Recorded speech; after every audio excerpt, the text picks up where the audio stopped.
Comic Shop-O-Rama continues today. We are going to New York's newest comic shop called the New York Comic Shop.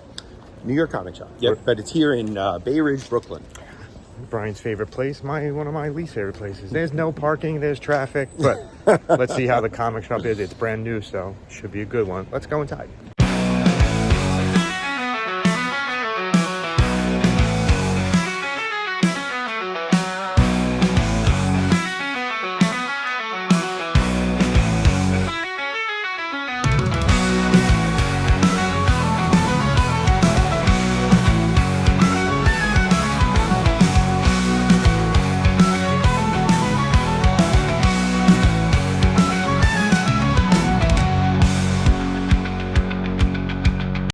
Comic Shop-O-Rama continues, and this time we're heading to the newest comic shop in all of New York City. That's right. Tucked away on 514 79th Street in Bay Ridge, Brooklyn. Yes. This place just opened a couple of weeks ago. So you'd think maybe not that many comics and not that many collectibles on the shelves, right? Oh, no. Wow, there was a lot of stuff. A lot of stuff. We were way off. This place was packed. It was a small shop, but square foot wise, packed with good stuff. I was going to say, I think it was the smallest comic store I've ever been in. Yeah. It may have been the smallest comic shop I've ever been in, but let me tell you, it packed a punch for how small it was. For some, even more stuff than some shops 10 times the size. Oh, yeah. And it doesn't carry new books. Again, so that they trend only only had back issues. The shop may be small, but from the moment we stepped inside, it was clear these owners know their stuff. Justin and Louise, the duo behind New York Comic Shop, were absolutely legendary. They're great. Yeah. We talked comics, we talked collectibles, we talked about work, we talked about art, we talked about it. Listen, they're the perfect kind of shop owners. Real collectors. Listen, I hope they are very successful. They nailed it. They nailed the shop. It was for a comic shop that's only been in for a week. I like the big screen they had showing 80s music videos. Yeah. It was very inviting, and when we were there, people from the neighborhood were coming in to wish them luck. Listen, you can see that there's passion behind this shop, and I really hope that it's successful. If you're in the Brooklyn area, definitely go by there and say hello. They had great prices on stuff. We'll talk a bit later about what they had. They had something that was the most we've ever seen of this item in any store we've ever been to. They've had some really unique items too. So let's take a bigger look at what they had in the store. Let's take a look inside.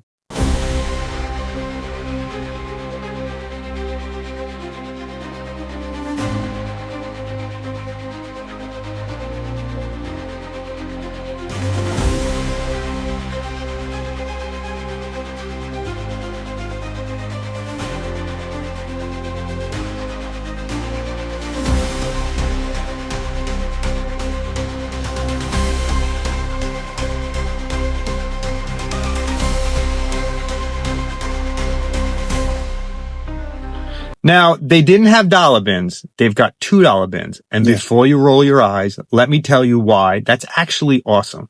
Because $2 bins usually mean better quality books, less damage, more gems. And these bins were loaded with good books. From classic Marvel runs to unexpected indie finds. It's the kind of digging that makes you lose track of time. And yeah, we were pressed for time, so I actually had to move a little bit quicker than I normally do. You'll see in the haul at the end that we scored some really good books. We did. We scored some really good books, even though we were pressed for time, but we stayed a little bit longer than we should have. Okay, here's what it really had. It had the biggest selection of Mezco figures that I have ever seen. It could be a Mezco headquarters. There were ones there that I didn't know even existed. Same here. There was a Conan one. Yep. The classic Green Goblin, the classic Doc Ock. The Doc Ock, the Green Goblin was good. There was a whole bunch of other Spider-Man ones. I'm telling you, I don't know if they're a location from Mezco. They were like a Mezco store. Really?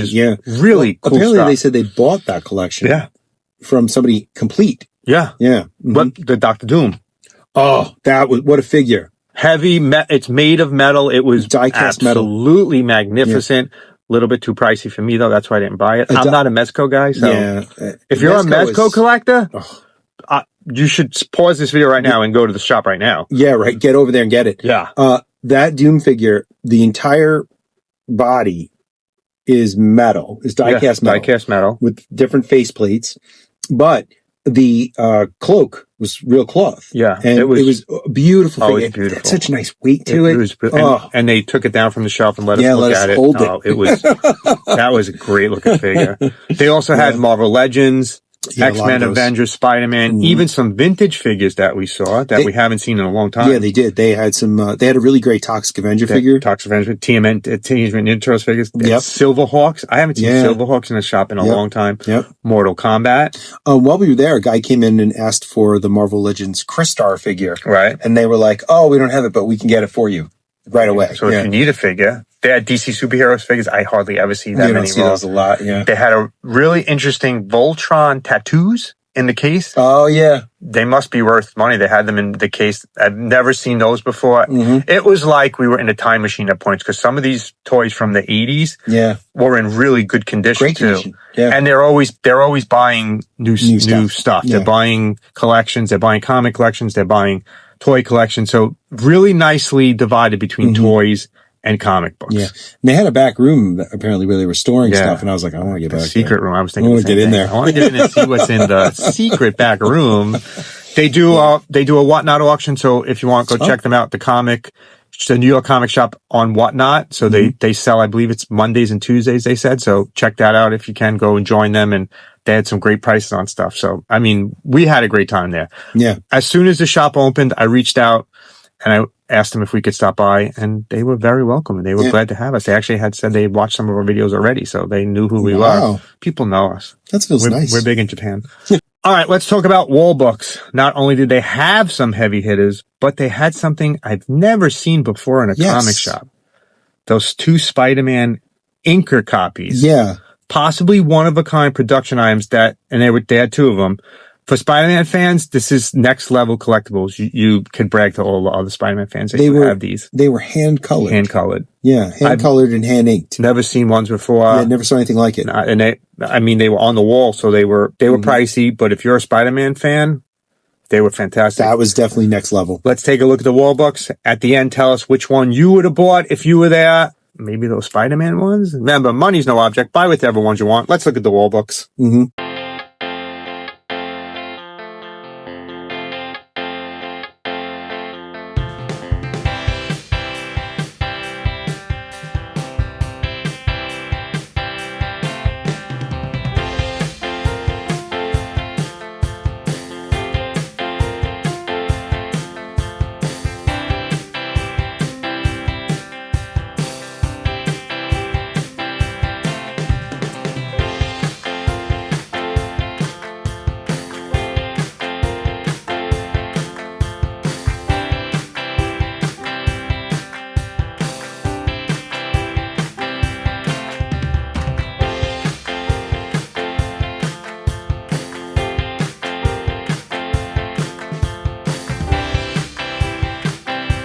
What about back issues? Yes, they had tons of back issues. Yes. Again, no new books here, just good vintage back issues. Which again, I enjoy, but at the same time, it makes me worried for the industry a little. We should. Yeah. Yeah. And we also found a very interesting signed book that you'll see in the hall that I bought. Nice. I bought it. And they had a Dan Slott autograph from our local comic shop, Jim Hanley's Universe. Oh, really? Yeah, I didn't know that. They did. Oh. Jim Hanley, Dan Slott did a signing at Jim Hanley's once, and they had one of the things from it. He did the signing on Staten Island or New York? I believe it was on Staten Island. Oh, okay. They also had a solid graphic novel section, and believe it or not, this is only a fraction of what they have. Mm-hmm. You'll find more on that Whatnot thing. They sell a bunch of stuff in their Whatnot sales. They do that from the store on Tuesdays. I think Mondays and Tuesdays, they said, sometimes Sundays. Mm-hmm. So you should definitely check them out on Whatnot. Grab a couple of books there and go to the shop too. You should definitely visit the shop and tell them that we sent you. Yeah. So did we buy anything?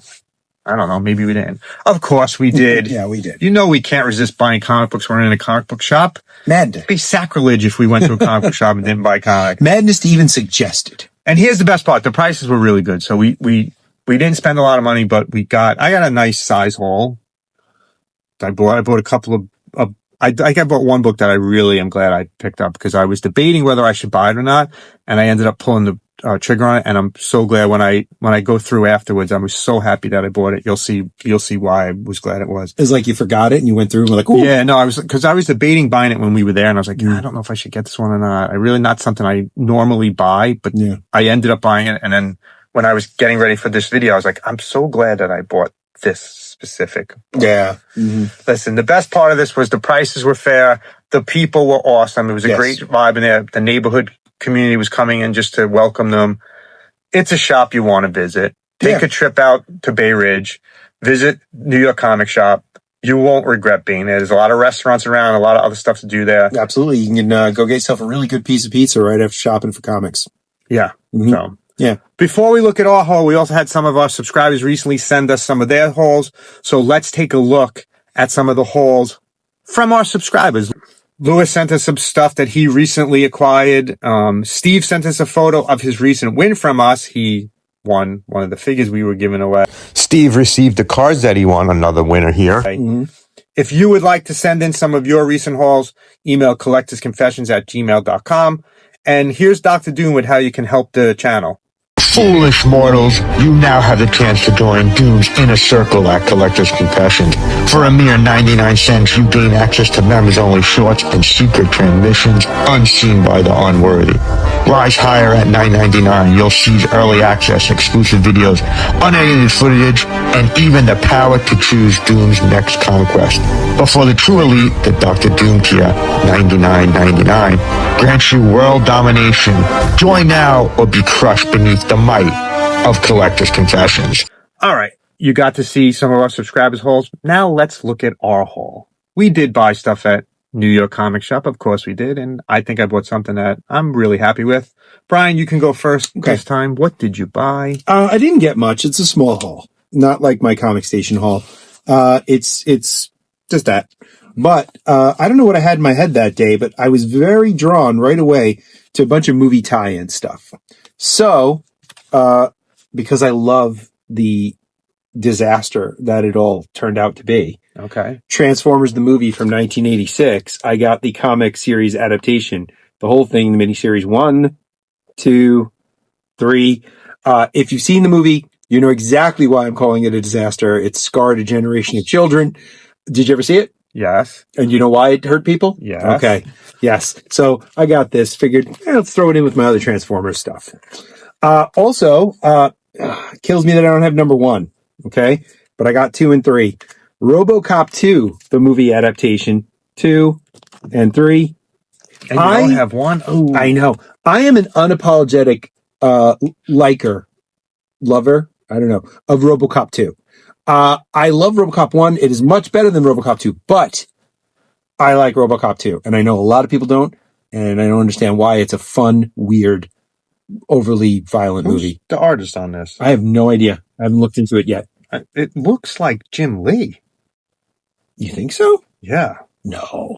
I think it's Jim Lee art. I think it's Jim Lee crack art. that bad boy open. Let's see what's going on here. I think guys, you're going to find out something. I think the cover right now. I'm just looking at this cover, and I think that's Jim Lee. I might be completely off. It's Bagley is the artist inside. Oh, Mark Bagley?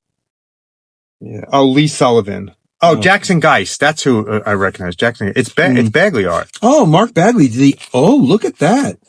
Written by Alan Grant with Mark Bagley art. I like Alan Grant, See, too. I thought it was Lee. All right. Yeah, I mean, Geist. if you just look at that first splash page, you know it's nice Bagley art there. Yeah.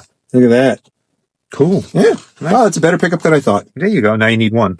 Good luck looking for that. I'm going to find one, and then I'm going to watch RoboCop 2 again. While you read it at the same time. All right. That's Brian's haul. Now let's look at my haul. I bought a little bit more than Brian this time. Slightly.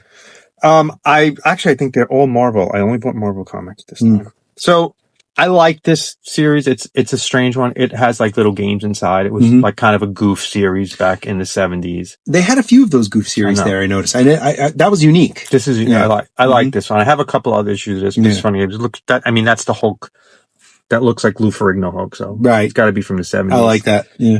Shang-Chi's one of the new series. This is key number 1. This is the first appearance of Lady Iron Fan. I like that cover too. Nice. Looks like a Peach Momoko. Yeah, it does look like Peach Momoko. Bought a couple of other Incredible Hulks. $3.19. This is key number 2. This is the marriage of Bruce Banner and Betty Ross. Oh, very nice. I didn't realize you were picking up Hulk. $3.20. You never know what I pick up. Mm-hmm. $3.37. Crossover with X Factor. That's when he was Joe Fixit. Yep. Mm-hmm. And I also picked up some Fantastic Four. So if you don't mind, I take a look at this real quick. The rest of the haul is Fantastic Four. Bought a couple of older issues. Issue 131. This is key number 3. This is the first cameo appearance of Omega, the Ultimate Alpha, created by Maximus, one of the Inhumans. This is our first appearance of Omega. He gets his own series at one point. Nice. 133. 139. 148. So a whole bunch under 200. 194. Then we jump to 510. These were in the $2 bins. And then from the newest series, issue 13, this is key number 4. This is the Battle of the Thing and the Immortal Hulk. You know why I opened this? Why? Because I wanted to see if it was one of the Todd McFarlane, Peter David ones. It is. Indeed it is. Oh, fantastic. Todd McFarlane art. It's a Todd McFarlane art in the Hulk. Awesome. Mm-hmm. All right, now here's the book that I debated whether I should buy it or not, because I normally don't buy autographed comic books. I don't know why. It's just something I don't normally buy. I like to get comic books signed on my own. But the person that I got this one signed on is no longer with us. It's Waringo art. Oh, nice. He passed away in 2007. Yeah. This is key number 5. This is a reprint of the first appearance of Silver Surfer, first appearance of Galactus, and it's from Wizard magazine. Oh. As you can see, I paid $10 for it, signed by Mark Waringo. And if you look on the back, it's certified by, it was a signing that Waringo did. Nice. There were only, I believe 100, there were only 49 of these. This is number 45 of 49. I looked on eBay. I saw it selling for $85 on eBay. Really? It was $10. And that's the original seal? Yeah, it's never been opened. So it was signed by him during a signing. At Wizard, probably Mike Waringo signed it, and it was $10. I'm so glad I picked this up because I honestly had debated. I was like, I don't usually buy signed books, but I can never get anything signed. I'm never going to get a Fantastic Four book signed by him. Do you mind if I just pop that open and take a look inside? It's still sealed. I'm going to leave it sealed because it's actually a reprint of that story with Galactus. But for me, this for $10 was a great fantastic buy. That is a good buy. Limited to 49. This is 45. If anyone else has one of these, I'd love to know what number you have. Yeah. So if you have one of these signed by Mike Waringo, please comment and say, I have number 3 signed or number 10. I'd love to know who's on it. I'm going to look for other ones too. I'm going to try to get more of these if I find them. Good cover. Never seen them before. I'm going to try to find other ones. Look great. That's great looking cover. This New York Comic Shop was a great visit for us. We had a nice conversation. We had a really good experience there. The whole entire, we actually parking, it's Brooklyn parking kind of sucked. Traffic. Actually, I think we did better than we thought. Traffic sucked, but yeah. New York Comic Shop might be the new kid on the block, but already it feels like an instant classic. It's a shop you should be visiting. If you're anywhere in the Bay Ridge area, make sure you stop by there and say hi. Absolutely. Tell Justin and Louise that we sent you there. Yeah. Support the local comic shops. We got to keep the comic shops in New York around. If we've talked about this before on here on Staten Island where me and Brian live, there's 500,000 people. There's one comic shop. It's kind of rough. We need to get more comic shops in the New York area. They're closing left and right. I know some big ones recently closed. The fact that new ones are opening, that's good for us. It is. It's good for all comic book collectors. Support your local comic shop. No matter where you are, even if you're not in New York, go to your local comic shop, support them. Support them in the area. It just, it's better for all of us when you do that. It really is, yeah. And if you decide to buy that Mezco Dr. Doom figure and mail it to Chad, I'm sure he wouldn't be complaining. Our address is in the description. Thanks for watching. Love what you collect. Collect what you love. We'll see you next time in Brooklyn.